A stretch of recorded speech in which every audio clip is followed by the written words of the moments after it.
నందు ప్రియ పూజ గురువులారా, కన్యాశ్రీలారా, సహోదరి సహోదరులారా, మున్ముందుగా మీ అందరికీ పరిశుద్ధ జపమాల మాత మహోత్సవ శుభాకాంక్షలు తెలియజేస్తూ ఉన్నాను. గట్టిగా కొట్టండి చప్పట్లు. చప్పట్లు కొట్టిన ప్రతిసారి అంట మన చేతుల్లో ఉన్నటువంటి నరాలు ఉత్తేజపరచబడతాయి. నరాలకి చివర్లు ఇక్కడే ఉంటాయి, తెలుసుగా మీకు, కాళ్ళకి చేతులకే ఉంటాయి. కాబట్టి అవి ఉత్తేజంగా ఉంటే నువ్వు ఆరోగ్యంగా ఉంటావు. మరోసారి గట్టిగా కొట్టిన చప్పట్లు. చప్పట్లు చిన్నపిల్లలు చేష్టలు కాదు, చాలు. చప్పట్లు చిన్నపిల్లల చేష్టలు కాదు అనుకుంటారు, అందుకే చిన్నపిల్లలు ఆరోగ్యంగా ఉంటారు. ప్రియ సహోదరి సహోదరులారా, ఈ రోజున ప్రపంచమంతా అక్టోబర్ మాసం చివరి రోజున మరొకసారి జపమాల మాత పండుగను జరుపుకుంటూ ఉంటాం. అసలు పండుగ ఎప్పుడు?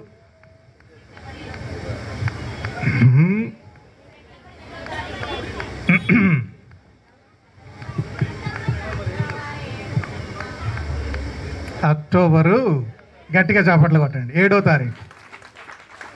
ఏం జరిగింది ఆ తర్వాత చెప్తా, ప్రసంగంలో చెప్తాను మీకు. ఇదే రోజున ఎందుకు ఈ పండుగ అంటే దానికి కొన్ని కారణాలు ఉన్నాయి.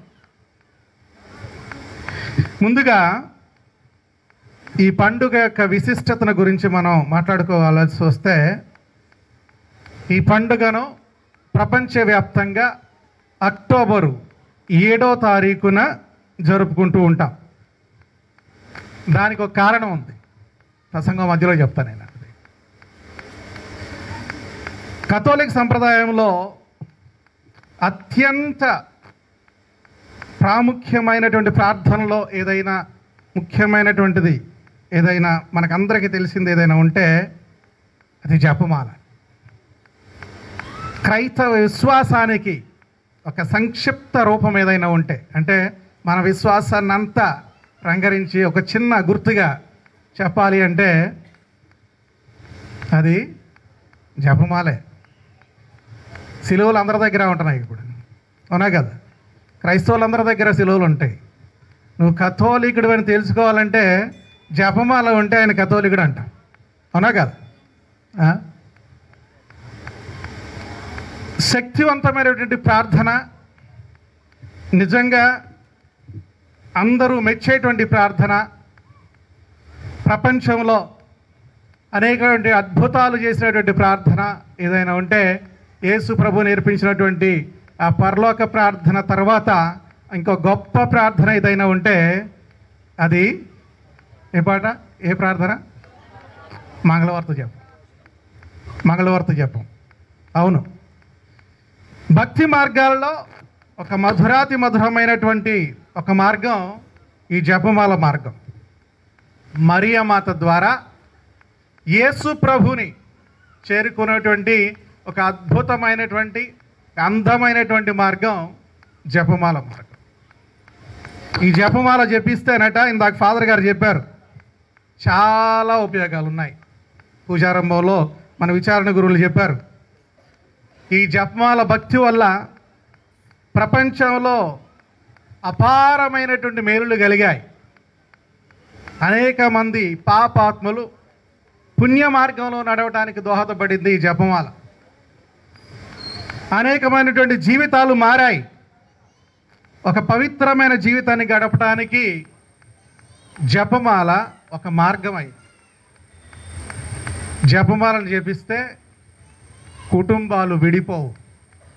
ఈ రోజుల్లో మన కుటుంబాలు పటిష్టంగా, గట్టిగా, కలిసికట్టుగా చివరి వరకు ఉండాలి అంటే అందరం కలిసి జపమాల జపించాలి. అసలు పాపము నుండి విడుదల కావాలన్నా, శోధన నుండి విడుదల కావాలన్నా, మన వ్యసనాల నుండి విడుదల కావాలన్నా, ఇంకా ఏ విధమైనటువంటి ఆధ్యాత్మిక అవసరం కావాలన్నా కూడా జపమాల ఒక శక్తివంతమైనటువంటి ఆయుధంగా ఉపయోగపడుతుంది. అసలు ఈ జపమాల ఏంటి? మరియమ్మ గారి పూజ. ఎవరో అంటున్నారు, మీరు రోజు జపమాల జపమాల జపమాలని మరియమ్మ గారిని పూజలు చేస్తున్నారు. నిజమేనా? మరియమ్మ గారికి ఏం చేస్తాం మనం? స్కూల్లో ఫస్ట్ మార్క్ వచ్చింది అనుకోండి, అందరూ తిడతారా, ప్రశంసిస్తారా? ఎందుకు? ఫస్ట్ వచ్చింది కాబట్టి. అంటే తను చేసేటువంటి పనిలో ఏకాగ్రతతో చాలా చక్కగా శ్రద్ధ పెట్టి ఆమె పని చేసింది కాబట్టి, ఆ పిల్లాడు పని చేశాడు కాబట్టి తనకి ప్రశంసలు ఇస్తాం. అవునా కదా? క్రికెట్లో మ్యాన్ ఆఫ్ ద మ్యాచ్ అంటారు, మ్యాన్ ఆఫ్ ద సిరీస్ అంటారు. ఏంటి అన్నీ? వాళ్ళ ప్రతిభనంతా రంగరించి ఆ ఆటలో పెట్టి వాళ్ళు ఉత్తీర్ణులు అయితే, గెలిస్తే వాళ్ళని ప్రశంసిస్తాం. అవునా కదా? భక్తిలో కూడా అలాంటిది ఒకటి ఉంది. మనలాంటి జీవితాన్ని జీవిస్తూ ఒక పుణ్య మార్గంలో నడిచి మనకు ఒక ఆదర్శమైనటువంటి మార్గాన్ని చూపించిన వాళ్ళని మనం పొగుడుతాం. అవునా కదా? పొగుడుతామా? మన రాజకీయ నాయకులనైనా, మన దేశానికి స్వాతంత్రం తెచ్చిన వాళ్ళనైనా, లేకపోతే మన ఆధ్యాత్మిక రంగంలో మంచి చేసిన వాళ్ళనైనా మనం ఎప్పుడు పొగుడుతాం. అదే క్రైస్తవ విశ్వాసంలో, మరీ ముఖ్యంగా కథోలిక విశ్వాసంలో ఇలాంటి గౌరవాలు మూడు రకాలు. మూడు రకాలైనటువంటి గౌరవాలని చెప్పచ్చు. మొదటిది, నీ విశ్వాస జీవితంలో చక్కనైనటువంటి ఆధ్యాత్మికమైనటువంటి పరిశుద్ధమైనటువంటి జీవితాన్ని జీవించి ముందుకు వెళుతున్నటువంటి మనకందరికీ మార్గదర్శులైనటువంటి వాళ్ళని మనం పునీతులు అంటాం. వాళ్ళకు మనం ఇచ్చేటువంటి గౌరవం గ్రీకు భాషలో ధూళియా అంటారు. ఏంటది? ధూళి లాంటిది. ధూళియా మామూలు గౌరవం. ఓకే. అలాగని దేవుడిలా వాళ్ళని పూజించట్లా మనం. దేవుడికి ఇచ్చేటువంటి గౌరవం వేరు. దేవుడికి ఇచ్చేటువంటి గౌరవం ఏమంటాం? లాత్రియా అంటారు. ఏంటది? లాత్రియా. ఓకే. సాష్టాంగ ప్రమాణం చేసి అంటే బొక్కబార్లు పడి, ఇదిగో నీవే నాకు శరణం దేవా అనేటువంటి స్థితి. అంటే దేవునికి మాత్రమే ఇచ్చేటువంటి గౌరవం అది. దానిని లాత్రియా అంటారు గ్రీకు భాషలో. కథోలిక విశ్వాసంలో ఇవి రెండు ఉన్నాయి. అయితే మరియమ్మ గారికి కథోలిక శ్రీసభలో ఇచ్చేటువంటి గౌరవం అటు ధూళియా కాదు, ఇటు లాత్రియా కాదు. దాన్ని ఏమంటారు? హైపర్ ధూళియా అంటారు. అంటే మామూలు గౌరవం కంటే గొప్పది, ప్రత్యేకమైనటువంటి గౌరవం. మరియమ్మ గారికి కథోలిక శ్రీసభలో ఒక ప్రత్యేకమైనటువంటి గౌరవం ఉంది. చాలామంది చాలా అవలేలగా తీసిపాడేస్తూ ఉంటారు. ఆమె యేసు ప్రభువుని మోసుకొచ్చినంత మాత్రాన, యేసు ప్రభువుని ఈ లోకంలో తీసుకొచ్చినంత మాత్రాన, జన్మనిచ్చినంత మాత్రాన ఆమెను మనం అంతగా పొగడాలి. ఎందుకు? లోకాసు వార్త 1వ అధ్యాయం 28వ వచనం. ఎవరు? దేవుడు కాదు, దేవదూత. దేవదూత లోపలికి వచ్చి ఆమెతో, అనుగ్రహ పరిపూర్ణురాలా, నీకు శుభము, ప్రభువు మీతో ఉన్నాడు అంది. ఎవరు? సాక్షాత్తు 24 గంటలు ప్రభు ముందు పవిత్రుడు పవిత్రుడు పవిత్రుడు అని ప్రశంసించేటువంటి దేవదూత గణములలో ఒకరైనటువంటి అతి దేవదూత గాబ్రియేలు సన్మాన్స్కుడు ఆమె ముందుకు వచ్చి సాష్టాంగ నమస్కారం చేసి ఏమంటుంది? అనుగ్రహ పరిపూర్ణురాలా, నీకు శుభము. కెకరిథోమెనే అంటారు గ్రీకు భాషలో.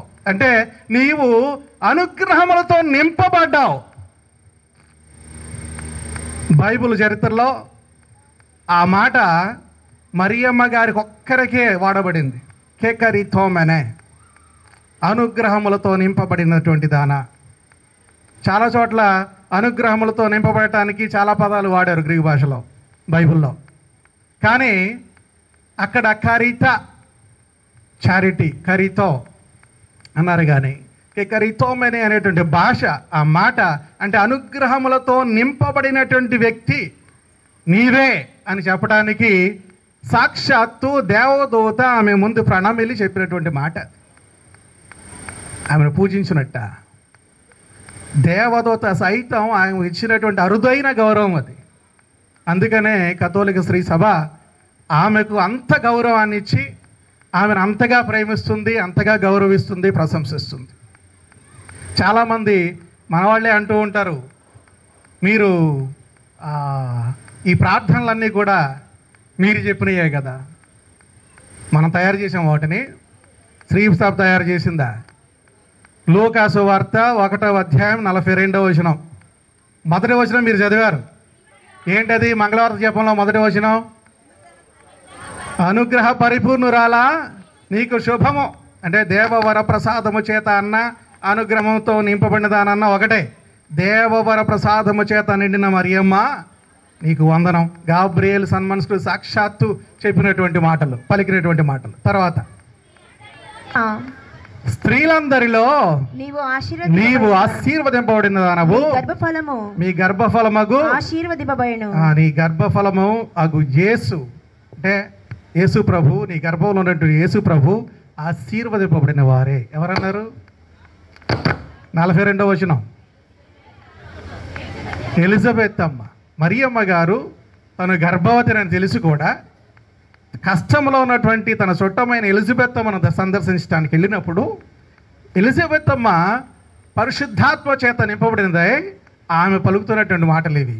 ఇదిగో స్త్రీలందరిలో ఆశీర్వదింపబడిన దానవు నీవు. మనం చెప్పిన మాటలు కాదు, సాక్షాత్తు బైబిల్లో రాయబడినటువంటి మాటలే. నీ గర్భఫలమైనటువంటి యేసు ఆశీర్వదింపబడిన వాడు. ఆయన్ను నీ గర్భంలో మోసుకొని నా దగ్గరికి తీసుకొచ్చినందుకు నీకు వందనమమ్మ అని చెప్పి ఎలిజబెత్ అమ్మ వెలుగెత్తి చాటింది. అదే మనం ప్రార్థనగా మంగళవార్త జపంలో ప్రార్థన చేస్తూ ఉన్నాం. తర్వాత మన విన్నపం ఏంటది?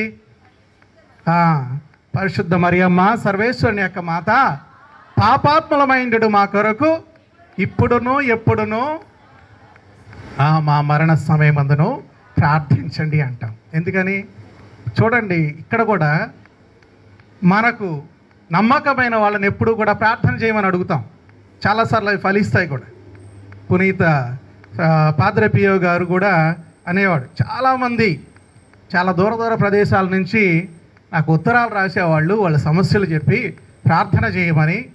నేను ప్రార్థన చేసేవాడిని. తర్వాత వాళ్ళు మరలా ఉత్తరాలు రాస్తూ, ఈ ప్రార్థన వలన మాకు ఈ సమస్య తీరిపోయింది, నిజంగానే మీ సమస్య నుండి మేము గట్టెక్కాం, దేవుని కృప మాలో పనిచేసింది, మీ ప్రార్థన ఫలితం మా జీవితంలో పనిచేసింది అని చెప్పి చాలామంది ఉత్తరాలు రాసేవారట. అలా మనకు నమ్మకమైనటువంటి ఎవరినైనా ప్రార్థనలు అడుగుతాం బ్రతికి ఉండగా. కానీ మీకు ఒక విషయం తెలియాలి, యేసు ప్రభు ఒకటి అంటాడు, మీకు గుర్తుందా? ఈ జీవం ఉండగా నన్ను భుజించువాడు మరణించినను జీవించును. అంటే మరియమ్మ గారు ఇప్పుడు శారీరకంగా లేరు కదా, వారు ఎలా ప్రార్థన చేస్తారు అంటే వారు మరణించలా. వారు మరణించినను జీవించేటువంటి వ్యక్తుల్లో మొదటి వ్యక్తి మరియమ్మ గారు, యేసు ప్రభు తర్వాత. ఎందుకంటే యేసు ప్రభుని అంత దగ్గరగా అనుసరించినటువంటి వ్యక్తి ఎవరైనా ఉంటే అది మరియమ్మ గారే.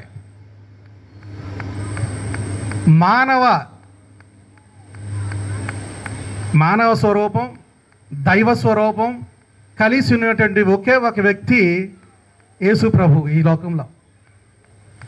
100% అచ్చంగా ఆయన మానవుడు, దేవుడు కూడా. ఆ రెండు స్వభావాల కలయికను దగ్గరగా పరిశీలించి దగ్గరగా అనుభవించినటువంటి ఒకే ఒక వ్యక్తి ఎవరైనా ఉంటే అది మరియమ్మ గారే. దేవునిగా ఈయన ఏం చేస్తున్నాడు? మనిషిగా ఆయన చేసేటువంటి పనులేంటి, వాటికి అర్థం ఏంటి, వాటికి భావం ఏంటి అని ఆలోచించేటువంటి ఒక అద్భుతమైనటువంటి అవకాశం ఉన్నటువంటి వ్యక్తి మరియమ్మ గారు. అందుకనే మరియమ్మ గారికి అంత ప్రాధాన్యత ఇస్తాం మనం. మరియమ్మ గారు ఆమె జీవితంలో ఎందుకు అంతగా స్పెషల్ అని అడిగితే ఈరోజే సెమినరీలో కూడా ఇదే పాఠాన్ని చెబుతా ఉన్నా. ముఖ్యంగా మూడు కారణాలు. ఒకటి, ఇందాక చెప్పినట్టుగా ఆమె దేవుని యొక్క అనుగ్రహాలతో నింపబడింది. అందరిలా కాదు, ప్రత్యేకమైనటువంటి ఆశీర్వాదాలతో నింపబడింది. కాబట్టి ఆమెకు జన్మ పాపం అంటల. జన్మించే ప్రతి మానవునికి కూడా జన్మ పాపం అంటుతుంది అనేటువంటిది మన విశ్వాసం, అవునా కదా? దానివల్లనే మనం బాప్తిస్మం తీసుకుంటాం, అందులో జన్మ పాపం పోతుంది. తర్వాత వ్యక్తిగత పాపాలు కూడా ఆమె చేయకుండా ఉండటానికి దేవుడు ఆమెకి అరుదైనటువంటి అవకాశాన్ని, ఆశీర్వాదాన్ని ఇచ్చాడు. అందుకనే ఆమె యొక్క గర్భం పవిత్రమైనది. యేసు ప్రభు ఆమె గర్భంలో ఉండటానికి తగినట్టుగా దేవుడు దాన్ని ఏర్పాటు చేసుకున్నాడు, ఆ గర్భాన్ని. కాబట్టే ఆమె మత్స ముడత లేనటువంటిది. డిసెంబర్ 8వ తేదీన జరుపుకునేటువంటి పండుగ అది. ఏ పండుగ? నిష్కళంక మాత, కళంకము లేనటువంటి తల్లి, ఏ పాపము అంటనటువంటి సోకనటువంటి తల్లి. కాబట్టి ఆమెకు ప్రత్యేకమైనటువంటి గౌరవం. రెండవది, ఇందాక చెప్పిన దానికి అనుగుణంగా రెండవ విషయం ఏమిటి అంటే ఆమె థెయోటోకోస్, అంటే దేవుని ఈ భూమి మీదికి మోసుకొచ్చినటువంటి తల్లి. మీరు అపార్థం చేసుకోవద్దు. దేవుని తల్లి అంటే చాలామంది అనుకుంటారంటే ఆదిలో దేవుని కంటే ముందే ఉందా? కాదు. ఆమెకు యేసు ప్రభుని లోకానికి తీసుకొచ్చినటువంటి అరుదైనటువంటి అవకాశం దక్కింది కాబట్టి ఆమెను దేవుని తల్లిగా మనం పిలుచుకుంటాం. ఆ అరుదైన అవకాశం ఆమెకు మాత్రమే దక్కింది. కాబట్టే యేసుని మోసుకొచ్చినటువంటి వ్యక్తిగా, యేసుని తల్లిగా ఆమెను దేవుని తల్లి అని బిరుదుతో మనం ఆమెను గౌరవిస్తాం. మూడవదిగా ఆమె ఒక అద్భుతమైనటువంటి వినయము గల, విధేయత గల మనిషి. దేవుని ఆజ్ఞలను పాటించినటువంటి ఒక మనిషి. గాబ్రియల్ దేవదూత వచ్చి, ఇదిగో దేవుని ప్రణాళిక ఇలా ఉంది, నీవు దేవుని కుమారుని ఈ భూలోకానికి తీసుకురావడానికి ఎంపిక చేయబడిన సాధనంగా వాడబడతావు అని అన్నప్పుడు ఆమె, ఇదిగో నీ దాసిరాలను, నీ మాట చొప్పున నాకు అగునుగాక. ఆ ఎస్, ఫియాట్ అంటారు ఇంగ్లీష్లో. ఆ ఎస్, ఆ అవును అనేటువంటి పదం మనందరికీ కూడా రక్షణ తీసుకుని వచ్చింది. ఇంకా చెప్పాలనుకుంటే చాలా ఉన్నాయి మరియమ్మ గారి గురించి. ముఖ్యంగా ఈ 3 విషయాల వల్ల మరియమ్మ గారికి అత్యంత గౌరవప్రదమైనటువంటి స్థానాన్ని మనం ఇస్తాం ఈ లోకంలో. ఇంకా ప్రియ సహోదరి సహోదరులారా, ఈ పండగ మూలాల్లోకి మనం వెళ్ళాల్సి వస్తే, 1571 సంవత్సరంలో గ్రీసు దేశం పరిసర ప్రాంతంలో లెపాంతో అనేటువంటి ప్రదేశంలో ఒక యుద్ధం జరిగింది. లెపాంతో యుద్ధం అంటారు. అది భూమి మీద జరిగినటువంటి యుద్ధం కాదు, ఇప్పట్లాగా ఆకాశంలో బాంబులు వేసుకునేటువంటి యుద్ధం కాదు. యుద్ధం అనగానే మనకు గుర్తొచ్చేయండి, కత్తులు, గుర్రాలు, రథాలు, ఇవే కదా. ఇప్పుడైతే యుద్ధం అంటే ఏం అవసరం లేదు, ఒక బాంబు వేస్తే సరిపోద్ది కదా. మిసైల్స్ ఉన్నాయి, అణుబాంబులు ఉన్నాయి, ఒకరిని కాదు వేల మందిని చంపేయచ్చు ఒక బాంబుతో. మనాంతో అనేటువంటి ప్రదేశంలో నీళ్ల మీద ఆ వైపున యుద్ధ నౌకలు, ఈ వైపున యుద్ధ నౌకలు, 2 హోరాహోరీగా పోట్లాడుతూ ఉన్నప్పుడు పాపు గారు ప్రపంచంలో ఉన్నటువంటి క్రైస్తవులందరినీ ఒక కోరిక కోరాడు. ఏంటి అంటే, ఈ యుద్ధం క్రైస్తవులు జయించాలని మీరు ప్రార్థన చేయండి. ఏ ప్రార్థన? మరీ ముఖ్యంగా జపమాలను ప్రార్థించండి అన్నాడు. అక్టోబర్ 7వ తారీఖున 1571 సంవత్సరంలో ఈ హోరాహోరీగా జరిగినటువంటి యుద్ధంలో క్రైస్తవులు గెలిచారు. గట్టిగా చప్పట్లో. అయితే క్రైస్తవులంతా కూడా చాలా సంతోషించారు. పాపు గారు అయితే ఆయన ఒక విషయాన్ని సుస్పష్టం చేశాడు. లూకాసు వార్త 1వ అధ్యాయం 37వ వచనం, ఈరోజు చదువుకున్నటువంటి సువిశేషమే. ఎలైనా దేవునికి అసాధ్యమైనది ఏది లేదు. Praise the lord, praise the lord, praise the Lord. సహోదరి సహోదరులారా, ఎందుకు ఇది అన్నాను అంటే, ఆ రోజున తురుష్కులు, ఓట్టమాన్ తురుష్కులు ఉన్నటువంటి వారికి ఉన్నటువంటి యుద్ధ నౌకలు 278 యుద్ధ నౌకలు. ఇక్కడ క్రైస్తవ సైన్యానికి ఉన్నటువంటి యుద్ధ నౌకలు 213. ఒక 50-60 యుద్ధ నౌకలు ఎక్కువే వాళ్ళకి. ఇక్కడ చూస్తే మనకున్నటువంటి సైన్యం 30,000, వాళ్ళకి 41,500 మంది సైన్యం. ఇక్కడ నావికులు అక్కడ 37,000 మంది, మనకు 30,000 మంది. అంటే యుద్ధాన్ని నడిపేటువంటి నావికులు. ఇవన్నీ చూసుకుంటే ఎందులో చూసినా సైన్యం పెద్దది అటువైపే. ఎటువైపు? శత్రు సైన్యమే గొప్పగా ఉంది, మందంతా కూడా చిన్నగానే ఉంది. అందుకనే ప్రార్థన వలన మాత్రమే ఈ యుద్ధాన్ని జయించాము అనేటువంటి విషయాన్ని గ్రహించినటువంటి పోపు గారు ఆయన అన్నాడు, ఇక నుండి ఈ రోజుని మనం విజయ మహోత్సవంగా కొనియాడాలి అన్నాడు. ఏ పండుగ? విజయ మహోత్సవం. ఎందుకంటే ఈ ప్రార్థన ద్వారా మనకు విజయం చేకూరింది కాబట్టి విజయ మహోత్సవం అన్నాడు. కొన్ని సంవత్సరాల తర్వాత వేరే పాపు గారు వచ్చిన తర్వాత ఆయన మరలా దీన్ని చూసి విజయ మహోత్సవం కరెక్టే, కానీ ఎందువలన విజయం వచ్చిందో మనం తెలుసుకోవాలి. ఎందువలన వచ్చింది? జపమాల జపించవటం వలన విజయం వచ్చింది కాబట్టి జపమాల మాత మహోత్సవంగా ఇక నుండి ఈ పండుగను కొనియాడదాం అన్నాడు. ఇప్పుడు అర్థమైందో ఎలా వచ్చిందో జపమాల మాత పండుగ. ఇప్పుడు ఆ రోజు నుండి ఈ రోజు వరకు కూడా ఈ రోజుని అంటే అక్టోబర్ 7వ తారీఖుని జపమాల మాత పండుగ కొనియాడుతూ ఉన్నాం. ఇంకా దాని తర్వాత 7వ తారీఖున మాత్రమే కాదు, అక్టోబర్ నెల అంతా కూడా జపమాలను జపిస్తూ మనలో ఉన్నటువంటి వ్యసనాలను, మనలో ఉన్నటువంటి సైతాను చేష్టలను, మనం పోరాడుతున్నటువంటి సైతానును మన నుండి తరిమి వేద్దాం, మన జీవితాల నుండి తరిమి వేద్దాం అని చెప్పి చాలామంది క్రైస్తవులు మనలాగే అక్టోబర్ నెల అంతా కూడా క్రమం తప్పకుండా జపమాలను జపిస్తూ మనం కూడా కొన్ని కానరానటువంటి శత్రువులతో పోరాటం చేస్తూ ఉన్నాం. అవునా కదా? ఏంటా కానరానటువంటి శత్రువులు ఉన్నాయి? అసలు పిశాచి ఉందా? సైతాన్ ఉందా? చాలామంది సైన్స్ చదువుకునే ఏమీ లేవు, అంత ఉత్తితే అంటారు. నిజంగా అవుతుందేనా? సైతాను శక్తి తప్పనిసరిగా ఉంది, అందులో సందేహమే లేదు. మీరు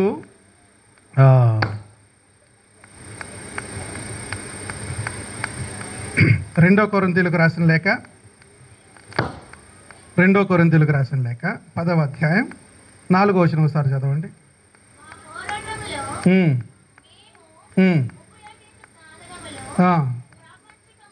ప్రాపంచకములు, అది ప్రాపంచకములు అనేటప్పటికీ ప్రపంచకములు ఏమనుకున్నాను నేను. ప్రాపంచకములు కావు అంటే ఈ ప్రపంచానికి చెందినవి కాదు. ఏది? మన యుద్ధంలో వాడేటువంటి వస్తువులు ఈ ప్రపంచంలో వాడేటువంటి యుద్ధానికి సంబంధించినటువంటి వస్తువులు కాదు. అవేంటంట? చదువు. అవి దుర్గములను కూడా ధ్వంసమునర్చగల. మాటకి పవర్ ఉండాలి, మాటకి శక్తి ఉండాలి. మాట్లాడితే కొండలు బద్దలవ్వాలి. ఏం నాణ్యామ్యం అంటాం కాదు. చదువు. శక్తివంతమగు దేవుని ఆయుధము, అసత్యవాదులను మేము నాశనము చేయదము. Praise the lord, praise the lord, praise the lord. మనం ఆడేటువంటి ఆయుధం అంటే ప్రార్థన. ప్రార్థన అనేటువంటి ఆయుధం ద్వారా ఏం ధ్వంసం అవుతాయట? దుర్గములు సైతం ధ్వంసం. దుర్గం అంటే ఏంటి? కోటలు. ఎక్కడ కోట అంటే ఎక్కడైతే శత్రువుల నుండి మనం దాక్కోవటానికి ఉపయోగపడతాయో. ఒక బాణం వేస్తున్నారు, నువ్వు వెళ్ళి లేదు ఒక ఏంటిది దుప్పటడ్డం పెట్టుకున్నావు అనుకోండి, ఆగుద్దా? వచ్చి స్ట్రైట్గా వచ్చి పొట్టలో కూర్చుకుంటుంది, అవునా కదా? ఏం అడ్డం పెట్టుకోవాలి? ఒక రాయి వెనక్కి వెళ్ళి దాక్కోవాలి. అప్పుడేమవుద్ది? బాణం దిగదు అక్కడ. దాన్నే దుర్గము అంటారు. అంటే మనల్ని శత్రువుల నుండి కాపాడగలిగేటువంటి ఒక కోట. మనం ఏదైతే మనం సురక్షితంగా ఉన్నాం, ఎక్కడ మనం ఏం చేయలేము అనుకుంటామో దాన్నే దుర్గము అంటారు. ఆ దుర్గములను సైతం ధ్వంసము చేయగలటువంటి ఆయుధం దేవుని యొక్క ఆయుధములు. ఏంటి? ప్రార్థన. చూడండి, ఎఫెసీయులకు రాసిన లేఖ 6వ అధ్యాయం 10 నుండి 18 వరకు ఒకసారి చదవండి.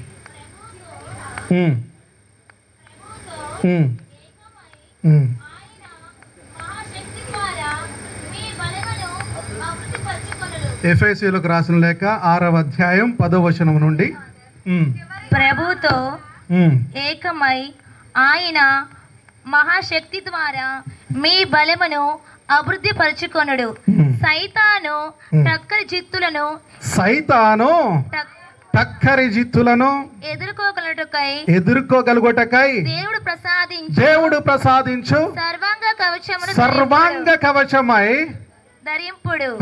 సర్వాంగ కవచాన్ని ధరించండి. సర్వాంగ కవచం అంటే సర్వాంగములు, అంగాంగానికి అంటే చేతులకి, కాళ్ళకి, మెడకి, తలకి అన్నిటికీ కూడా కవచం నిన్ను కాపాడేటువంటిది. ఇప్పుడు పోలీసులు వేసుకుంటారే కోట్లు, తుపాకులతో కాల్చినా కూడా ఆ గుళ్ళు లోపలికి వెళ్ళవు. దాన్ని కవచం, కవచం అంటారు. అంటే మనల్ని ఎలాంటి ఆపద నుండి కూడా కాపాడగలిగేటువంటి కవచం.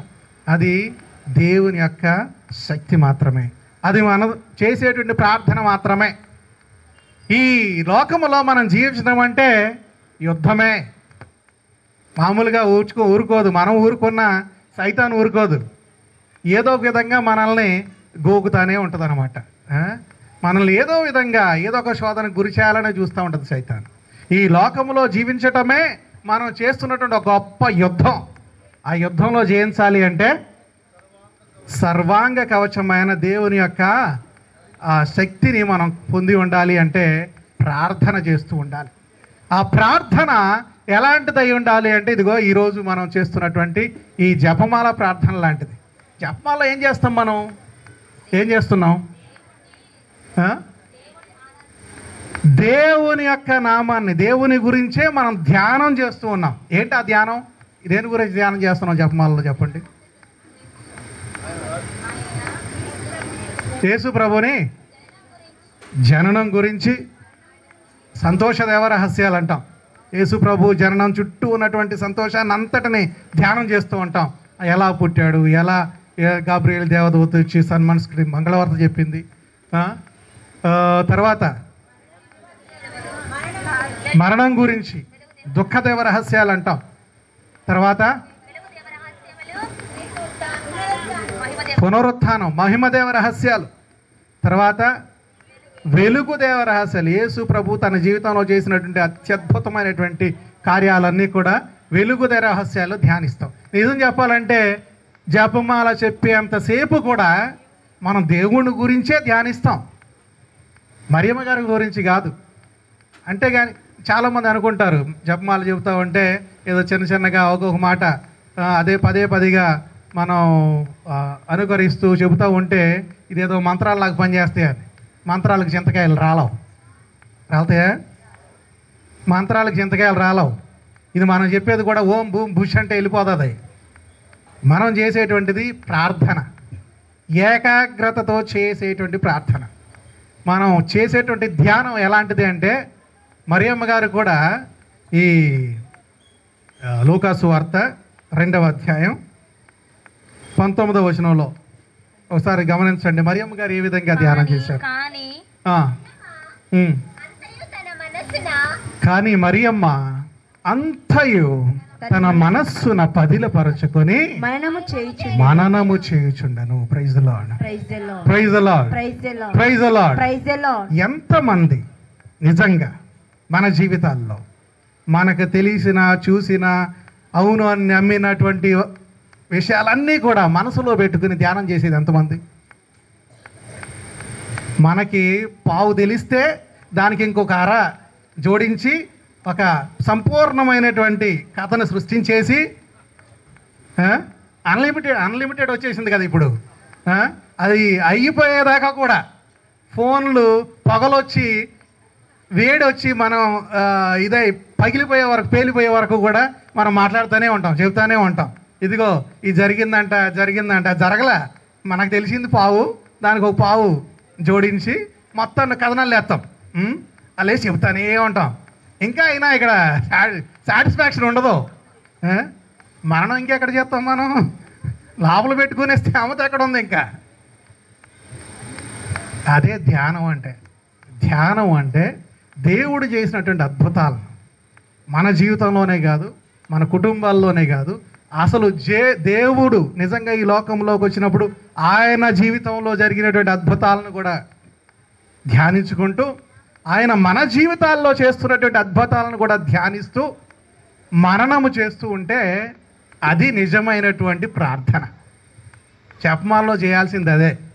పూసలు ఇట్లాగే ఉంటాయి, కానీ మనసంతా ఎక్కడో ఉంటుంది. ఇంటికాడ పిల్లి పాలు తాగేస్తుందేమో, మా అబ్బాయి ఏం చేస్తున్నాడో, మా ఆయన ఇప్పుడు వస్తాడో, వీళ్ళకి భోజనం ఎలా చేయాలో, ఇది మాత్రం వెళ్తూనే ఉంటుంది. అది ప్రార్థన అవుతుందా? జపమాల మనస్ఫూర్తిగా చేస్తే జపమాల.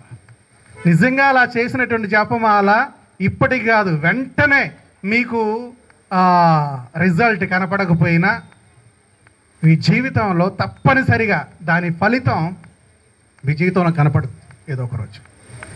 దాని ప్రాముఖ్యతే, దాని నిజమైనటువంటి ప్రాముఖ్యత ఈరోజు పండుగ యొక్క సారాంశం. మన మనస్సుని పదిలం చేసి ఏకాగ్రతతో దేవుని ధ్యానిస్తూ జపమాల జపించినప్పుడు మన జీవితాల్లో, మన కుటుంబాల్లో, మన సంఘాల్లో దేవుని యొక్క ఆశీర్వాదాలు నిండుగా మెండుగా ఉంటాయంటంలో అతిశయోక్తి లేదు. ఆ యొక్క జపమాలని మనం రోజు అక్టోబర్ మాసంలోనే కాకుండా ప్రతిరోజు జపించడానికి ప్రయత్నం చేద్దాం. పితా పుత్ర పవిత్రాత్మ నామమున ఆమేన్.